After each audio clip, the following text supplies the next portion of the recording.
Happy politics, and welcome to the favorite podcast in Whoville after someone stole Christmas. My name's Maclean K. I'm the editor-in-chief of the Orca. I can't believe I did that either. And joining me in a socially distant manner is... We all stole Christmas together in our hearts. It's Jordan Bateman, VP Communications for the Independent Contractors and Businesses Association. And Maclean, may I just, on the Christmas restrictions brought out by the sainted Dr. Bonnie and her sidekick Adrian Dix yesterday, what do you think people are going to lie on more this year? Their income tax returns or how many people they had over for Christmas? To me, it's going to be the greatest creative fiction ever written. Well, I mean, there's a lot more money going out of Ottawa than coming in terms of income relief, so it might be a horse race there. I mean, it's oh well. I wasn't planning on starting on the Christmas restrictions, but oh man, that's hard to take. Start with question periods. First question period of the Yes. new regime, and let's start there. Of the first question period of what John Horgan calls the new invigorated legislature, in other words, minority government. Well, a few things were new. We got our first look in a real sort of action setting of the new speaker, Raj Chouhan, who needs to turn off his microphone when he's not speaking, and the interim leader of the opposition, Shirley Bond, and also, a good look at who the BC Liberals are going to try and highlight. Some new blood with, I almost said Katie, but Renee Merrifield from Kelowna, and I'm not the only one to do that. Yes. And Trevor Halford from Surrey White Rock being given prominent spots, asking questions today, and of course focusing on rapid testing in seniors' homes, or rather the lack of it. What did you think?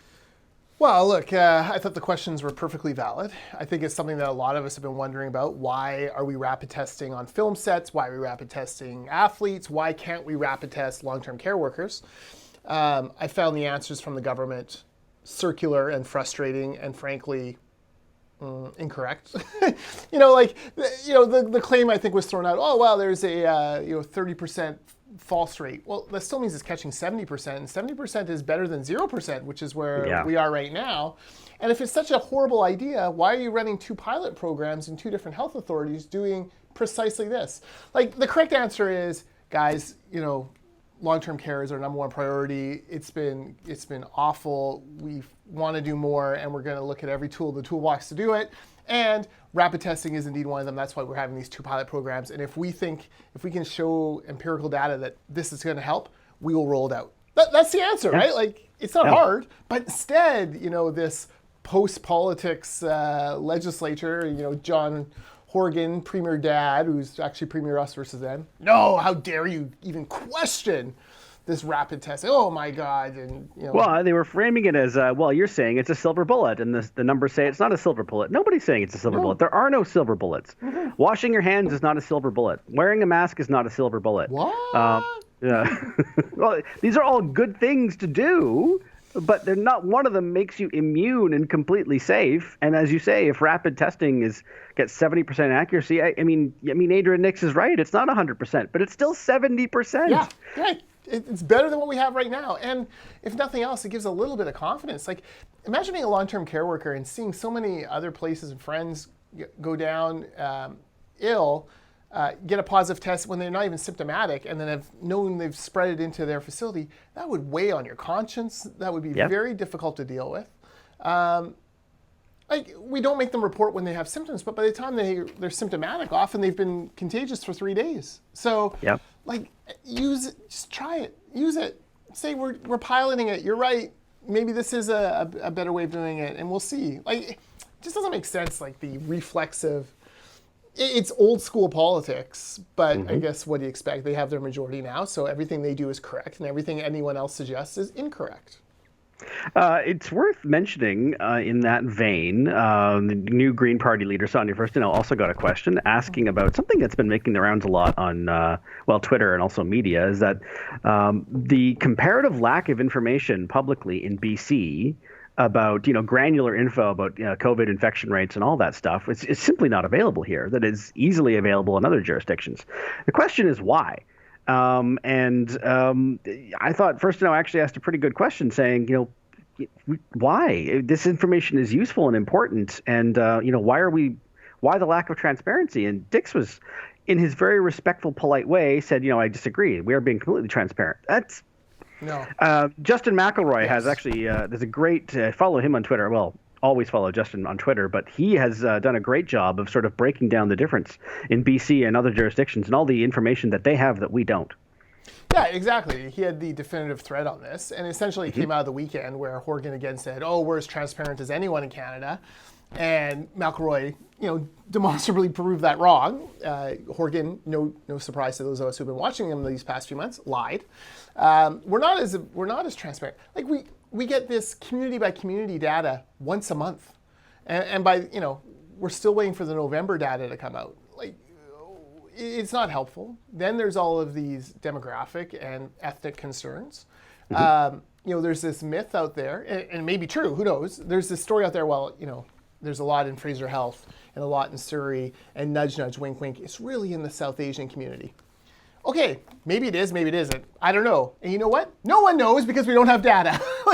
So we can say it is. People say it is. People say it isn't. But give us the data. This isn't rocket science. Okay. And then if it's happening here and in this socioeconomic group or in this community, and you can roll out specific resources to them. But instead, we just kind of willfully go on our way and pretend, oh no, we're as transparent as everyone. No, we're not. We're not even. We're not as transparent as Alberta, whose NDP opposition is shredding Jason Kenney for not being transparent enough, and we're way worse. So, again, it comes down to this: holier than thou. All of a sudden, we're the best, and we know everything, and you know nothing. And if it's suggested in Twitter, you're stupid. There was an epidemiologist yesterday who claims to be a friend of Dr. Bonnie's and says, she's a wonderful communicator, but I don't understand this. And for the first time, it was okay, that's an interesting question that the media should ask Dr. Bonnie her next thing. So-and-so says this. What do you make of that criticism? Because it's really easy on Twitter, and several members of your press gallery, not your press gallery, but the press gallery, they're yours when they're bad, just kind of wave their hand, oh, I'm not taking advice from Twitter comments, and oh, that's, poo-poo on you. No, okay, that's fine, I guess, for, that meme, I'm not going to take advice from a guy who flunked 7th grade science and is, living in his parents' basement as a Twitter troll. But this is an actual epidemiologist saying, I don't understand this. And I think media have a responsibility to ask that question. This is an expert. This is not some rando Twitter commenter, pundit wannabe. This is an actual expert in the field who does not understand your reluctance to do this and thinks it flies in the face of the literature. How do you respond to that? Yeah. And more of those folks are coming out now as BC's numbers get worse and worse. Yeah, I mean, there are people watching this right now who are cringing because it's just not done. One does not question Bonnie Henry, and no one's doing it in a disrespectful way. These are fair questions. The idea that the person who is, by all accounts, the driving force behind the province's response to COVID-19 cannot be beyond question. That's not safe. Yeah. And I mean, the epidemiologist whose name escapes me, I apologize, but I mean, he used the word wrong to describe Bonnie Henry on a number of fronts. His word, not mine. And so, I mean, and he might be incorrect. I don't know. But the point is that I think you're right. BC was very late to the party in terms of reacting to the second wave, but also very late to the party in just the idea that, yes, you're allowed to ask questions. You're allowed to disagree and say, well, hold on, this doesn't make sense. Yeah, and this brings me to my second least favorite press gallery trope, which is the sanctimony that occurs when they feel like they have to back up Dr. Bonnie's every pronouncement. Instead of offering, and not to make me sound like Daryl Plekis's media group, instead of offering kind of a dispassionate view, here is what she's saying, and here are the critical questions we asked in order to get more information. It's, Dr. Bonnie didn't want to do it, but Dr. Bonnie had to do it because Dr. Bonnie knows that we all let her down, and oh, why did we let Dr. Bonnie down? And oh, boo-hoo-hoo-hoo-hoo. Hey, wake up, folks. I didn't let Dr. Bonnie down. Maclean didn't let Dr. Bonnie down. 99.9999999% of British Columbians didn't let Dr. Bonnie down. This is a friggin' virus. It gets into long-term care, and it goes haywire. It happens. Dr. Bonnie, though, by not taking every exercise as quickly as possible, it could be argued let us down. Like, where is the rapid testing? Where was the mask mandate? Where, like all of these little things, strings that we're pulling now at. This is not just some random Twitter worry. Now, Keith Baldry, and not to paint him as the guy at the press conference I'm talking about, but Keith Baldry tweets out a slide that shows 80% of British Columbians approve of the government's handling of COVID. Okay, it was from a couple weeks ago. Let's take that poll after Christmas. It's certainly sliding in the support. And I do think that we, a number of British Columbians have an unholy deference to anything Dr. Bonnie does. But okay, we'll see. If this doesn't turn it around, if sacrificing Christmas doesn't turn into 100, case counts that start with a 100, like 100 cases in January, there's going to be a lot of people saying, why the hell did we cancel Christmas for this? Well, I mean, I was going through the Orca last month's stories, and when she first announced a 2-week restriction in just the Lower Mainland, Jody's story was 14 days in your living room. I think that was November 11th. Yeah. It's been more than 14 days, and so the idea that it's okay, it's just till January 7th. No. Yeah. It can be extended. It's frustrating. Again, if you're watching this and you're listening to this and you're starting to torque it because someone's gonna. Yeah. No one's suggesting that Dr. Bonnie Henry is bad at her job or misleading anyone. No, she's doing the best she can. Yeah. I think everyone can agree on that. But the idea that you're not allowed to question or ask for clarification on things or even disagree, that's just crazy. Yeah, look, the information is evolving, but other epidemiologists are saying she's been slow to react to that evolving information. Think of all the dumb surface cleaning rules we still have in place when that has generally been proven that it's not passed that way. It's passed in conversations but more than 15 minutes in small airtight room or food. It's not passed through touching the elevator button, right? Okay, but we still cling to that and we still offer that kind of theater for no real reason. We ban drive-through light displays and then bring them back. But there's no real, what was the change there? So why? How was it spreading before that made us ban drive-through light displays? And that was changed since? Well, nothing. So, but information evolves, and it's fair to say, are we being too slow on it? The problem is these media briefings all devolve into, Dr. Bonnie, you've said that 6 people in a household is your bubble, but what about the person who has 1 person and a dog, and then the other person has a dog, and then they have 3 cats, and then they have a fish? Can I go there to feed the fish and then pick up the kid? Is that that is what these questions have all devolved into. And instead of saying, what took so long to do a mask mandate? And then when you did it, what information changed? What did you have confidence in now that you didn't have confidence in a week ago? Rapid testing, why don't you have confidence in it on a widespread, but you do enough to do expensive pilot projects? The stat that staggered me this week, and this goes back to me being a Langley guy, is in the first wave, one of the worst outbreaks was at Langley Lodge, which is a old folks home here in Langley. And 27 people died at Langley Lodge. And in the entire run of COVID in New Zealand, by the way, 500 people live at Langley Lodge, 27 people died. In the whole run of COVID in New Zealand, population 4 million, 25 people have died. Wow. That tells me we didn't do a good enough job. And I get New Zealand's an island, but it's 4 million people. That stat stopped me in my tracks this week on Twitter. It's very rare that you're scrolling through your Twitter feed and you get stopped. You know what I mean? Yeah. That stopped me in my tracks, and and that was disturbing to me. And so, maybe it's okay. Maybe it's okay to kind of question this. Why is it that I can come to an office and be all spaced out and everything is fine, and I can go to Metrotown and do my Christmas shopping, and I can go to the food court, and I can go to a Starbucks drive-thru, but I can't have my parents over for Christmas? It's hard to make sense of. It is. It's hard to make sense of. I wish I could say something more intelligent than I don't get it, but I don't. And I suspect that most people don't. They'll say, well, we have to because it's the right thing to do. And I'm not suggesting anyone should be defying public health orders, but I mean, following and making sense of are two different things. Why not come out with for God's sakes, this is the same PHO that gave us freaking glory holes and mastering sex. Well, they didn't give us glory holes, but they told us to use glory holes, apparently. They told us about glory holes. Our casual sexual encounters. I'm a 44-year-old married man. That's, completely foreign, this whole concept to me. Anyways, we sit here and we go, why don't you come out with some actual hands-on, this is what you could do to have a safe Christmas. This is what you could do to include your two parents. Maybe it's mass. Maybe it's having every friggin' window in the house open. Maybe it's each person brings their own food. There's gotta be a way to do at least some of these Christmas activities safely. Instead, it's a hand wave. No, absolutely not. Stick to your bubble. Well, who the hell is gonna do that, Maclean? I get some people are rule followers and they will. Some people, maybe can't travel okay, so lots of British Columbians will. There's gonna be a hell of a lot of British Columbians who won't.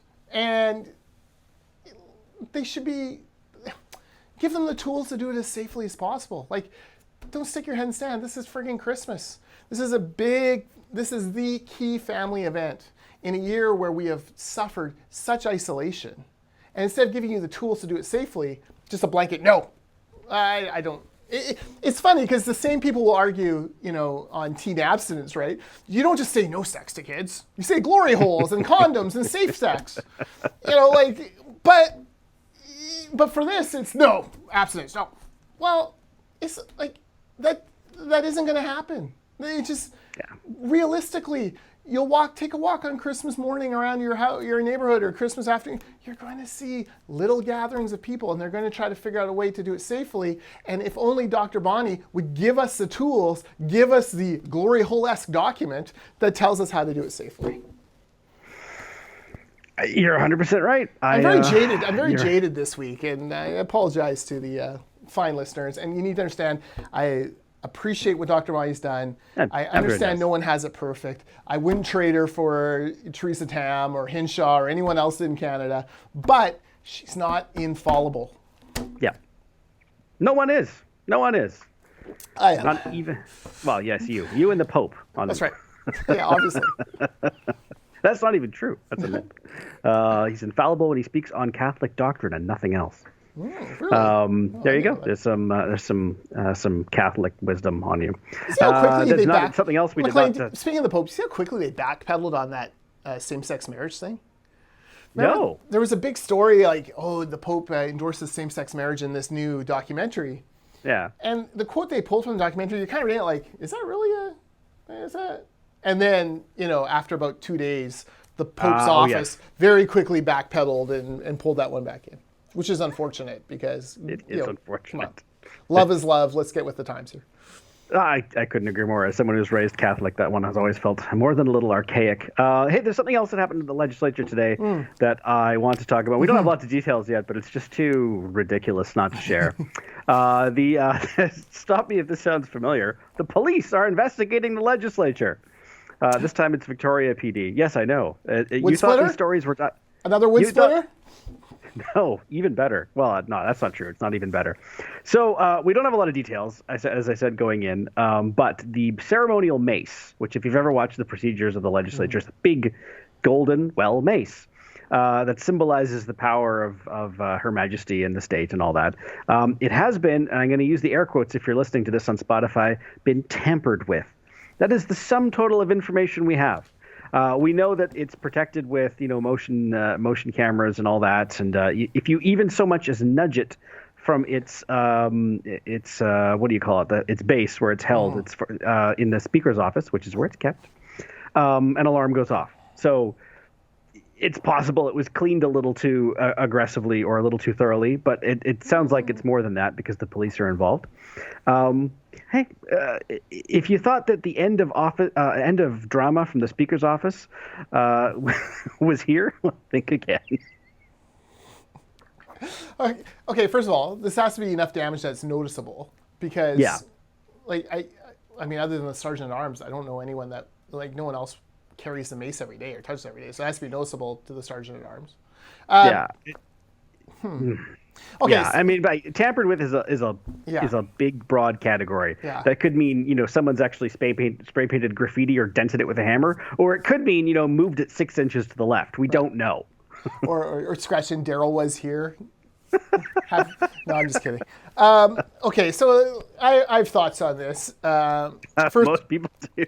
First of all, I expect Bob Cronbauer and Justin McElroy as our two nerdy history / BC collectible people to be all over figuring out what an actual, what the mace would be worth on the open market. I would like to know. Quite a lot. Second, I've many years ago been in close proximity to the mace. I was over for a budget or something one time, and an MLA said, "Oh, you want to watch the Canuck game?" And I thought, "Oh yeah, okay, sure, let's." And I thought we'd go to a pub. But instead, we ended up in Speaker Bill Berezov's office, watching a Canuck game on his TV with the mace over the fireplace. And I thought, "How the hell did I get here? What is this? This is crazy." Go Maxim Lapierre. Anyways, so you're sitting there like, okay, so but it is. It dominates any room it's in. It is an impressive piece. It's big and it's gold and it's, it looks heavy and it is a substantive piece. And of course, it is the symbol of, I guess, what legislative power is the symbol of the crown's power. The crown. Well, there you go. There you go. Yeah. So technically, damaging or speaking poorly of the Queen is actually treason and could get you hanged. So hopefully nothing that significant has happened to the mace, but Macegate, I'm here for it. It's 2020, yes. Let's do this.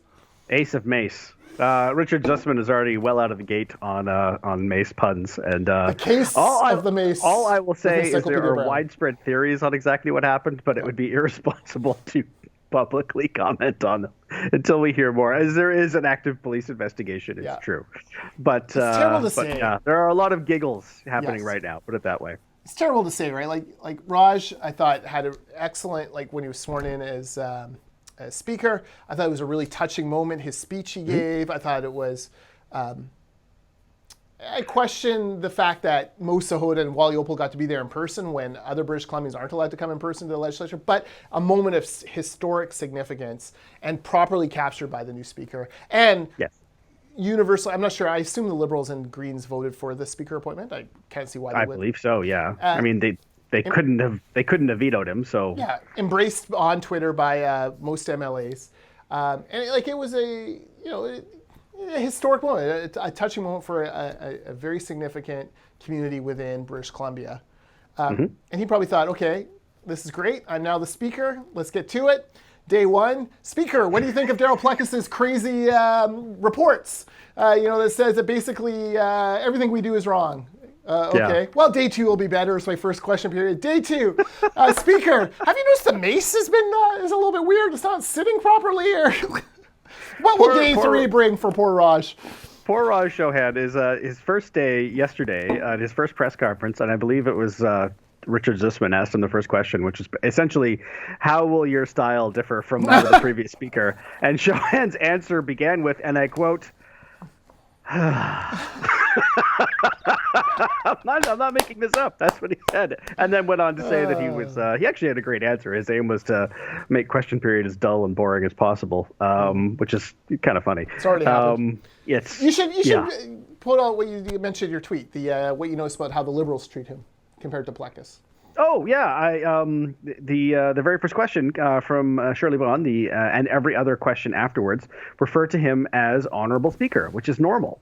In the last 3.5 years, to my knowledge, not a single BC Liberal ever referred to the Speaker as Honourable Speaker. It was always, thank you, Mr. Speaker, Mr. Speaker, or sometimes just Speaker, which is kind of like calling your mom or dad by their first name. It's just not done. In fact, it's probably worse than that. So yes, it was a marked departure in tone, and not one that was underscored by anyone present. It's one of those things that's just kind of done and not commented on. Yeah. So a definite shift away from the Plecas era, which is why poor Raj is probably going, why is the mace been tampered? So we'll see what tomorrow brings in day three of his speakerdom. Yeah. And just to be, if you're watching this, listening to this, no one is suggesting that Raj Chouhan tampered with the mace. No, definitely absolutely no one. No. No, definitely not. Yes. It's just it's funny how all these things are happening on his watch day after day. Like, of course, we finally clear Plecas out and breath of fresh air in the speaker's office, and like I'm sure I'm not. It's not a stretch to believe that Kate Lloyd Ryan or the clerk is like, woo, new era, thank God, woo, right. and then day one the Plecas report, day two the mace. Yes. Well, there's probably going to be a drop in the percentage of like midnight computer hard drive raids in the legislature. Yeah. Not none, but fewer. Fewer. I'm absolutely certain there are fewer. You want to talk about the payments? They're not election bribes, but they're kind of election bribes. Oh yeah, I mean we're talking about session, and we barely even mentioned the reason that they are there during the election. In the immediate response to the BC Liberals proposing a cut to the PSD, a dramatic cut, the NDP responded with not a cut of their own, but a gift, which was. It was originally sort of sold as $1,000 to every British Columbian for COVID relief. And then that became, it was $1,000 per household, maybe $500 per individual. Well, it's actually means tested. So it's up to a very low threshold of income, household income. And so some people will get some money and it's sliding down. Anyway, whatever the actual amount is, and most of you watching and listening to this won't get the full amount or any amount. But that's why we're here, is that it needs to be authorized. It was originally going to be promised before Christmas. John Horgan has since said a couple times that is almost certainly not going to happen in terms of people who are going to get it, receiving it. That's why we're here. It's been amusing watching Von Palmer go to town on this particular issue, calling it, using the word bribe. It's vote for us and we'll give you $1,000. And yeah. Well, let's talk about a few things that have come out in the past 2 days on this. First of all, you're right, the sliding scale. So apparently if your household income is $174,900, you're only going to get $10. Why bother? Second of all, they're not doing this proactively. You're going to have to go to a government website on starting December 18th, and register to get it. Third, it's not your 2020 income, which is, as you know, when COVID landed upon our shores and wrecked our economy. It's your 2019 income, which is interesting because what if you were laid off in March 2020, but you were over the threshold, or you're actually not getting your full boat? That doesn't make a lot of sense. There is the fact that they had to expand it to include, apparently the promise and costing didn't include people on income assistance or people on long-term disability. Those seem like groups that probably voted for the NDP based, in part on this promise, right? Like, $500 is a big step up when you're making, $700, $800 on an income assistance program. That's a significant percentage extra. So there's all these little things floating out there. And yet still, despite all that, somehow it's going to cost $1.5 billion. Like, it's kind of crazy the amounts that are being thrown around. The biggest one for me is I just do not understand why it's linked to the 2019 income, and people who have a bad 2020 are going to be out of luck. I don't get that either. I mean, it's 2020 taxes have been filed, or hopefully have been filed. And if you haven't filed your 2020 taxes yet, there's probably a decent chance there's a problem with your 2019. Yeah, no, you haven't filed your 2020 taxes yet. Oh, sorry, I beg your pardon. Yes, yeah. I've got that backwards. But yes, it's your 2020 income, and you're right. If you got laid off in May, April, what you could do is do it like the CERB was done, which is you give it essentially to everyone who applies, and then the thought is you claw it back when 2020 taxes are filed. Oh, well, Jordan claimed it, but the family made $1 million, which we didn't, but let's say we did. You're going to have to pay this money back, and it's calculated as a tax owing. Oh, okay, like I guess, all right, okay, that makes sense. But I just don't understand. Like, there are going to be a lot of people who have hurt throughout 2020, who saw big dips in income, and get nothing. You're 100% right, and the nothing they'll get will be after Christmas, which I guess this year doesn't matter anyway. Yeah, so the expectations, it's a funny thing about government communications, right, or election communications. Lots of people are going to get this. It's not going to be a big win for the NDP. And it's going to be, first of all, it'll be forgotten by the time the next election rolls around. Completely forgotten. No one will remember the $500 that they got. Second of all, you've created all this expectation. All we heard about was the $1,000 benefit. $1,000, $1,000, $1,000, $1,000, $1,000. What do you mean I only get $500? Yeah. Oh, they also get 500? Oh, okay. Well, and then the sliding scale. 125 is the most you can make in order to get the $1,000 in, as a household. That's basically the an average wage, right? Like it's kind of like it is not going to be as helpful as people think. I'm curious. Like I haven't seen the well, obviously they're still working on the red tape around it, or the regulations around it. But like, so if my kid lives in my house and as a family we make more than the threshold, is that counted as household income? Can she still apply for it? Because and $500 towards her schooling. I mean, I'm not going to shake a stick at that. Not going to turn it down. Yeah, you're right. I don't know. That's a good question. One wonders if they've even thought of things like that yet, because it does all feel rather rushed. Yes. Well, that is exactly it. And, December 18th is rapidly approaching. No doubt they'll be asking for, people's email addresses again, which, again, helps them create like audiences on social media, much like they did with the opting out of the fake speculation tax. It's not a clean rollout. It's not a clean program. And it's tied to a year where people were at their highest in income. Like, let me tell you from a construction point of view. Construction in 2019, about 250,000 British Columbians worked in construction. Coming now into the end of 2020, it's about 225,000. It's been about a 10% drop. That 10% are going to be taxed based on their 2019 income, not the fact that they are out of work in 2020. It doesn't, that doesn't make sense. And those people who need it most aren't going to get the help they need. And there's going to be all sorts of these kind of sad stories pop up in the media, because the media love this kind of stuff. Think of ICBC and all the sad young driver stories. I do think the Liberals have an opportunity here. Like, they should have sad story day almost, where they bring, they have a Zoom with 12 different people from all over the province who, lost their job, lost their livelihood because of some obscure shutdown rule. And, I couldn't run my spin class anymore. And, we went from having a household income of, $150,000 to $16,842. And I'm massive debt, but I'm not eligible for this. Like, it will be a powerful communications tool for the opposition. Absolutely. And you don't even have to be a dyed-in-the-wool BC Liberal supporter or, rabid NDP basher to feel a little misled on this. It's if you're one of these people, and I mean, that was what the media reported for a long period of time, is that you're going to get $1,000. Everyone's going to get $1,000, and it's just not true. Yeah, and there was no correction from the Premier's office or anything like that about they let it run wild. So you've built up all these expectations. You're going to fail to meet them, and generally that doesn't go well for governments. It's it's already December 8th, and there's already an issue for the new government, and that's just what happens to all governments. They collect baggage as they go. Yes, and look, well, this is the other thing. So I was starting to map out my next Q1 schedule for 2021. Doesn't seem like there's going to be a budget in February. Is that fair to say?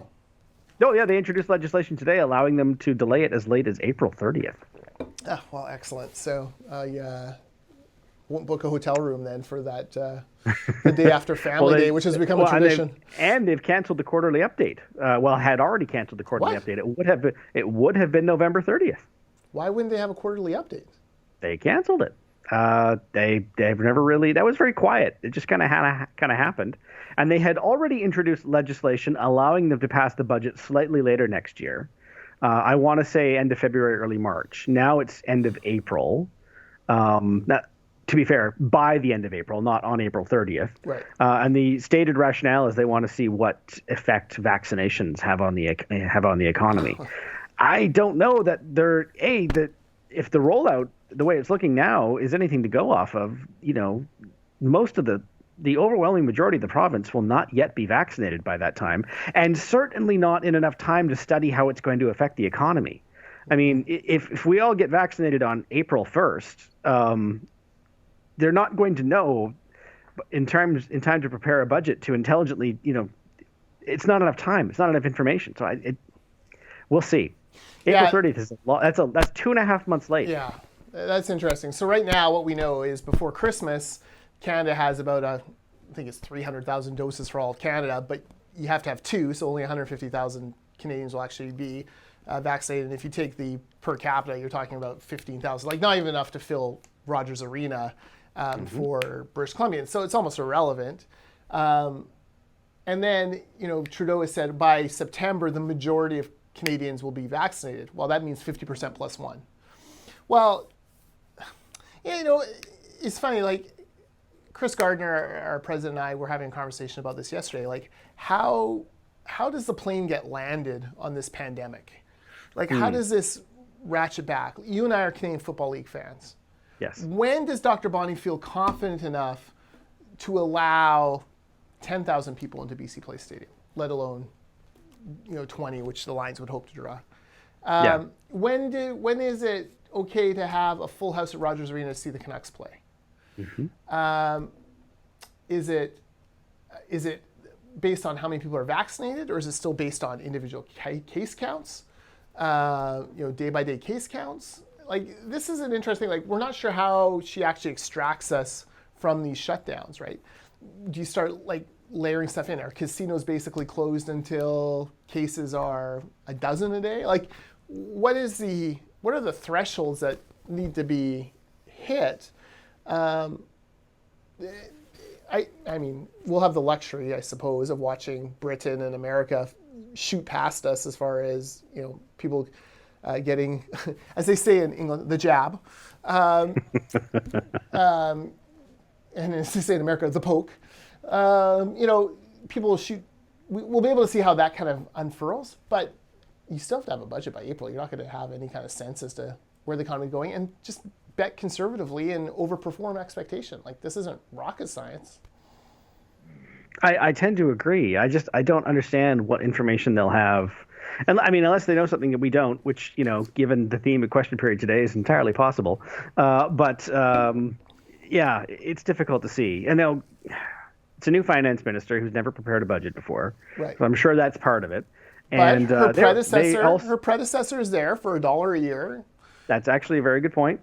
And they also they were quiet about this, but they also said one of the reasons for delay and also for canceling the quarterly update was the snap election kind of.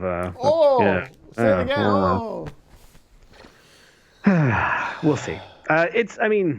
You're right. It's good news. The vaccine is starting to reach our shores, but I mean, it's a long ways off before we can start talking about Canucks games and concerts and Christmas. Yeah. Yeah, and from my serious point of view, it's like we have gala dinners with big name quarterbacks who come in and speak. Is it okay to start planning for spring 2022? We think so, but is it? Like, how does she land that plane? Globe and Mail had an interesting story today, and maybe we can finish off on this. First of all, Justin Ling co-wrote it, and at the bottom it has in italics, Justin Ling is special to the Globe. I'd like to think we're all special to the Globe, but apparently especially Justin Ling. Anyways, it's a story essentially where the Trudeau government decided that rather than engage a private firm that could produce a bunch of this vaccine, that they would instead build their own public facility, which is going to take about a year longer. We'd already be in production on these vaccines at this other place, and instead we're waiting till July or August before this new one comes on stream, which is just the perfect example of Ottawa's public sector bureaucracy making piss poor decisions in this based on their ideology that private is evil and public is good, instead of saying, hell, we're in a economic and health crisis like no other. Let's do both. Like, just do both. Who cares? It's a small amount of money compared to what you've been farming out the door in wage subsidies. It's going to be awkward when places like the UK and, God forbid, the United States, who, as bad as they've handled the pandemic, and they have, but are likely to be ahead of the curve on vaccinations, if only because they're making them there. What is going to be awkward, can you imagine it when the United States, when Canada says the border can open up and the US says, well, no. Yeah, sorry. No, like, More than half of you are not vaccinated. What are you, crazy? No. That'll be awkward. Yeah, and it's probably going to happen.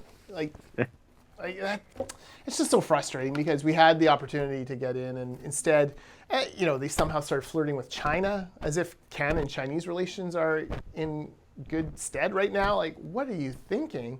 My approach would have been do everything. Like, clearly money is no object to folks when it comes to this virus. Like, do what you got to do.